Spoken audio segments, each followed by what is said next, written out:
Good morning, सुप्रभात, केम छो, सलाम। उम्मीद है आप सब लोग बेहतर होंगे, अपना ध्यान रख रहे होंगे। कल रात को फ्लाइट इतनी डिले हुई कि रात को फिर 1 बजे 1:30 बजे तक मैं घर आ पाया। बॉम्बे से जो भोपाल की जो फ्लाइट्स है वो अक्सर लेट होती हैं। एक्चुअली इनफैक्ट जो है वो संडे के दिन मैं आने वाला था, पर फ्लाइट कैंसिल हो गई थी, तो मुझे फिर जो है वो मंडे को आना पड़ा। तो मेरी जो क्लास है, जो मेरी ग्लेटर बैच की क्लास है, वो चिन्मय सर ने ली। और चिन्मय सर से याद आया कि आज चिन्मय सर का बर्थडे है, तो मैं चिन्मय सर को जो है हैप्पी बर्थडे बोलना चाहूँगा इस वीडियो के माध्यम से। आप सब लोग भी विश कर दीजिएगा उनको, सर को अच्छा लगेगा। चिन्मय सर बहुत एफर्ट करते हैं, बहुत मेहनत करते हैं वो, और बच्चों से काफ़ी कनेक्टेड हैं, यानी ग्लेटर बैच में बच्चों से काफ़ी कनेक्टेड है वो। और अच्छी बात यह है कि वो उन्होंने केमिस्ट्री का जो कंटेंट से लेके हर जो काम है, कंटेंट, क्वेश्चंस की क्वालिटी, एनसीईआरटी बेस्ड बहुत सारा कंटेंट, सब पर उन्होंने बहुत ध्यान दिया। और मतलब बच्चे जो है उनकी कॉन्सेप्चुअल टीचिंग से जो है वो बहुत प्रभावित है। और सर का मानना यही है कि केमिस्ट्री एक साइंस है, तो उसको उसको बहुत सारा रटना नहीं है, उसमें बहुत सारा समझना है। उसके अंदर कुछ चीज़ें याद रखनी पड़ती हैं, पर सारा केमिस्ट्री रट नहीं सकते आप, आपको समझना होगा। तो कॉन्सेप्चुअल क्लैरिटी होगी तो कभी आप एग्जाम में गलती नहीं करेंगे, ठीक है।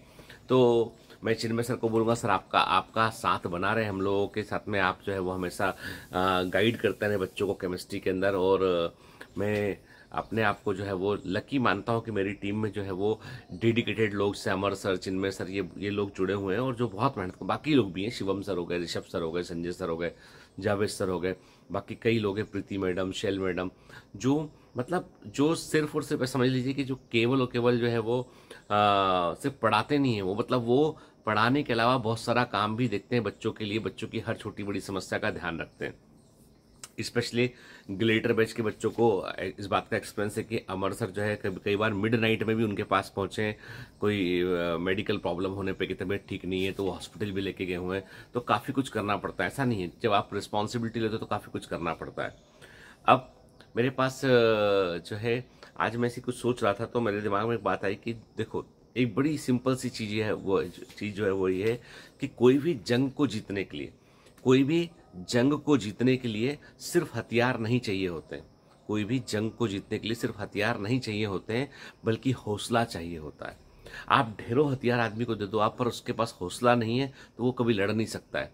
और जिसके पास हौसला होगा ना, चाहे उसके पास हथियार ना हो, लेकिन वो लड़ लेगा। लेकिन प्रॉब्लम क्या है? प्रॉब्लम ये है कि केवल हौसला होगा, हथियार नहीं होंगे, तो मारे जाने की संभावनाएं बढ़ जाएंगी, यदि जंग के मैदान की बात करें हम, ठीक है। और यदि हथियार होगा, हौसला नहीं होगा, तो होते हुए हथियार होते हुए व्यक्ति मारा जाएगा। इसका मतलब हमको हथियार और हौसला दोनों साथ चाहिए हमको। जब हम आप किसी भी कोचिंग इंस्टीट्यूट को, चाहे बायोमेंटर्स को ज्वाइन करते हैं, या ऑनलाइन ज्वाइन करते हैं, ऑफलाइन ज्वाइन करते हैं, कहीं पर भी आप ज्वाइन करते हैं, तो वो तो आपके वेपन्स हो गए कि क्या क्या पढ़ना है, कैसे कैसे पढ़ना है। लेकिन हौसला तो आपको अपने अंदर रखना पड़ेगा ना। यदि आपके अंदर हौसला नहीं है, मैं हथियार प्रोवाइड कर दूं, मैं आपको कंटेंट सारा प्रोवाइड कर दूं, भाई इससे आप एग्जाम जैसी वॉर को आप जीत सकते हैं, तो वैसे में ही काम बन पाएगा। अदरवाइज केवल और केवल हौसला हो तो काम नहीं बनेगा, कि आपके पास सही गाइडेंस ही नहीं है, सही सही आपको कंटेंट ही नहीं मिल रहा है, तो प्रॉब्लम ये है कि तब आप जो है वो कितना भी मेहनत करेंगे, मिसगाइडेड होंगे तो समस्या होगी। अभी क्या हो गया, बहुत सारे ऑनलाइन प्लेटफॉर्म, चाहे वो उनमें कितना ही बच्चा पढ़ रहा हो, लेकिन वो कंटेंट को बच्चों के अकॉर्डिंग कस्टमाइज कर दिए कि जितना उनको समझ में आता है उतना ही पढ़ाएंगे, जैसा समझ में आता है वैसा ही पढ़ाएंगे, कोई नेगेटिविटी ना हो, इसलिए वो थोड़ा सा डेप्थ में, सिलेबस की डेप्थ में नहीं जाते। वो कभी भी समझाने की बजाय बच्चों को याद कराने में, मनोरंजन में उनका यकीन होता है। उससे प्रॉब्लम क्या होता है कि एंड रिजल्ट बिगड़ता है। उससे प्रॉब्लम ये होता है कि अंतिम परिणाम बिगड़ते हैं। मुझे लगता है जो भी बच्चा जहाँ कहीं भी जुड़ा हो, उसको सब चीज़ें समझ में आना चाहिए और वो निकलना चाहिए बच्चा, क्योंकि एग्जाम पढ़कर ही तो निकलता है एग्जाम, ठीक है। तो कहने का मतलब ये है कि केवल अकेले हौसले से काम नहीं चलता है और अकेले हथियारों से काम नहीं चलता है। तो तुमको और मेरे को, हम सबको एक टीम बन के काम करेंगे तो मंजिल पाएंगे। और ये जो चीज़ है वो हर दुनिया के हर जगह पर वो लागू होती है। यदि आप बिजनेस करने जा रहे हैं और आपके पास सब्र नहीं है, पेशेंस नहीं है आपके पास में कस्टमर को कनेक्ट करने का जो है वो कोई जरिया नहीं है, तो आपका काम नहीं चलेगा। आप यदि डॉक्टरी कर रहे हैं, आप पेशेंट्स का ठीक से ध्यान नहीं रख रहे हैं, सिर्फ और सिर्फ पेशेंट का आप जो है वो इलाज करके उसको छोड़ देते हैं उसके हाल पे, तो काम नहीं बनेगा। अभी मैं एक दिन देख रहा था कि अमेरिका के एक डॉक्टर का इंटरव्यू जो है रैंडम किसी ने लिया। उसने पूछा कि एक बड़ी सी लग्जरी गाड़ी वहां के खड़ी होती है, जी वैगन कार, मर्सिडीज की जी वैगन बड़ी महंगी कार होती है, वो खड़ी होती है। तो एक व्यक्ति पूछता है उससे कि आप अपने लिविंग के लिए क्या करते हैं, तो वो बोलते हैं मैं डॉक्टर हूँ, सर्जन हूँ, ठीक है। तो बोलते हैं कि इतनी महंगी गाड़ी डॉक्टरों के पास, क्या डॉक्टर अफोर्ड कर सकते हैं? उन्होंने कहा डॉक्टर कुछ भी अफोर्ड कर सकते हैं, बशर्ते डॉक्टर पैसे के पीछे ना भागे, वो हुनर के पीछे और मरीज की बेटर केयर के पीछे भागे। उनका बोलना यह था कि मैं अपने मरीजों की को सर्जरी करने के बाद भी उनका मैं कई महीनों तक ध्यान रखता हूं, उनको मैं बुलाता हूं, उनका ध्यान रखता हूं, उनकी समस्याओं को सुनता हूं, कोई प्रॉब्लम यदि होती है उसको मैं रेक्टिफाई करता हूं, ठीक करता हूं, उसको मैं मरीज को मनोवैज्ञानिक तौर पे बहुत सपोर्ट करता हूं मैं, इसलिए मरीज मेरे को रिकमेंड करते हैं और मेरे पास काफ़ी पेशेंट आते हैं, मेरा बड़ा हॉस्पिटल है। तो बात इतनी सी थी कि आपका व्यवहार, आपका जो व्यवहार है और आपका जो आप समर्पण है काम के प्रति, वो आपको पे करता है, फाइनली वही पे करता है। पैसा पे नहीं, केवल पैसे के पीछे भागोगे, पैसा आगे आगे भागेगा, तुम पीछे पीछे भागोगे। तुम हुनर और अपने कमिटमेंट के पीछे अपने बेटर देने की कोशिश करो, पैसा अपने आप आएगा एज ए बाई प्रोडक्ट। ये सच्ची बात है। तो मैं आपको वही बोलता हूँ कि अब कुछ बच्चों ने मुझसे कहा कि सर हम लोगों ने ऑनलाइन में जो फोकस बैच के बच्चे उनको क्या आप कभी स्कॉलरशिप ऑफर नहीं करोगे? आपको करना चाहिए सर, हम जुड़ना चाहते हैं लेकिन हमको फीस ज़्यादा लग रही है। तो मैं आपसे पूछ रहा हूँ, क्या हमको फोकस बैच में जो ऑनलाइन के जो बच्चे हैं जुड़ना चाहते हैं उनको नीट के स्कोर के आधार पर, लेकिन मैं कह रहा हूँ नीट की का स्कोर जो इस बार जो है बहुत ही हायर साइड गया है, तो मैं नीट 2024 के स्कोर को, मतलब आप समझ लीजिए कि जो स्कॉलरशिप जो भी ऑफर हो सकती है वो आपके नंबर यदि 550 के ऊपर है तो ही हम ऑनलाइन में स्कॉलरशिप को हम ऑफर कर सकते हैं।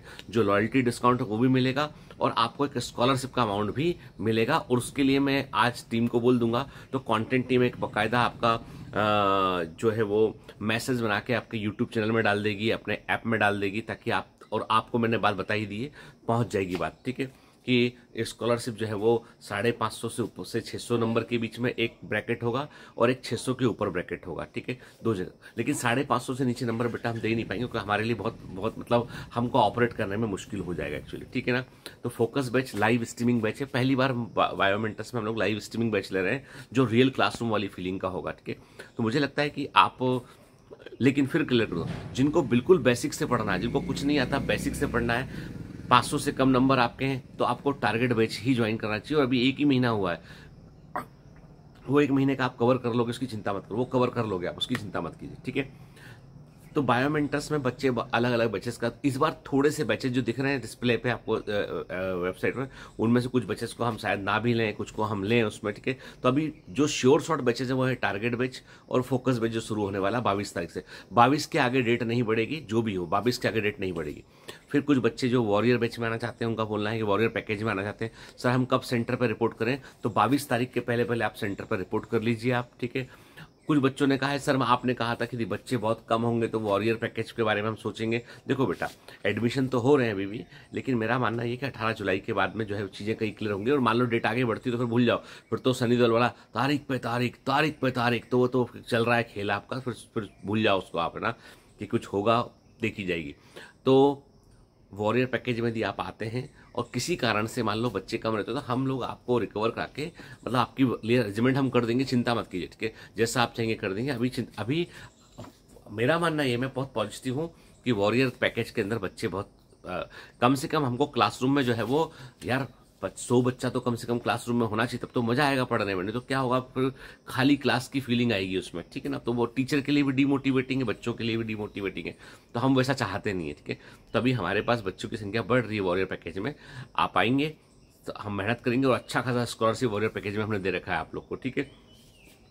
तो लेकिन जो बच्चे भी आएंगे, मान लो किसी कारण से उनको दोनों ऑप्शन, मतलब किसी कारण से बच्चों की संख्या कम होती है उसमें, तो हम दोनों ऑप्शन आपको देंगे कि आपको ग्लेटर में शिफ्ट कर देंगे और आपकी रिकवरी करवा देंगे छूटे हुए की, या हम आपको जो है वो वॉरियर पैकेज का जो एक्स्ट्रा पैसा लिया वो रिफंड करके आपको ऑनलाइन में डाल देंगे, ठीक है। वो आपके ऊपर डिपेंड करता है। ये वर्स्ट केस सिनेरियो, देखो मैं तो ईमानदार आदमी, एकदम साफ साफ कहता हूँ, कोई गोल गोल मार्केटिंग वाली बात नहीं करता, जो है वो सामने कहता हूँ मैं, ठीक है। क्योंकि कारण ये है कि मेरे को आपको रोज में फेस करना है, ठीक है, हम और आप रोज में मिलने हैं हम, ठीक है, तो इसलिए गोल गोल बात नहीं घुमा सकते हम लोग। खैर जो भी है, मतलब बायोमेंटर्स का जो है, इस समय मैं बोलूँ कि बायोमेंटर्स ने जितना अच्छा रिजल्ट इस बार दिया है, आप बोलेंगे सर रिजल्ट तो बता दो, अभी बस ये 18 तारीख को फैसला हो जाए, उसके बाद हम आपको पूरा रिजल्ट बताते हैं। हमारे बच्चों के इंटरव्यूज भी हम, सक्सेस स्टोरी भी हम सुनाते हैं। लेकिन मुझे दिक्कत इस बात की है कि 640 नंबर पे कई बच्चों को, जैसे दिल्ली का बच्चा 640 मार्क्स से पर कुछ नहीं मिल रहा उसको, 650 मार्क्स से कुछ नहीं मिल रहा उसको। तो अब समझ नहीं आता कि क्या करें, क्या बोलें, किसको सिलेक्ट मान लें, किसको सिलेक्ट नहीं मान लें। ये भी अपने आप में एक मुद्दा है। खैर जो भी है, चलिए अब मुझे जो है वो तैयारी भी करनी है, लेक्चर के लिए जाना भी है। तो मिलते हैं, कल मिलते हैं, है ना। Have a great day, all the best, bye bye.